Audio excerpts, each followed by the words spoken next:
એક કીડી હતી, તે પહાડની ટોચ પર ચડી ગઈ.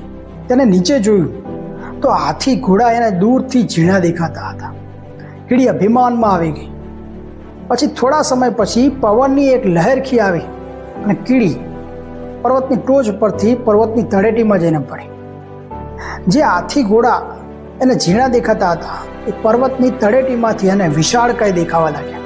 એટલે પર્વતને એને પ્રશ્ન કર્યો, હે પર્વત, મને તારી ટોચ ઉપર હાથી અને ઘોડા ઝીણા દેખાતા હતા, એ હવે તળેટીમાં વિશાળકાય કેમ દેખાય છે?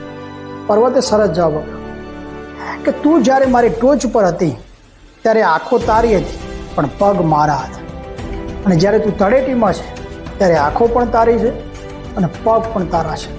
એટલે જ મારા વાલા, તમારી આ સુંદર જિંદગી અને સફળતાની સફળમાં તમારી આ જે ઊંચાઈ છે એ તમારા મદદ કરતાઓને આભારી છે.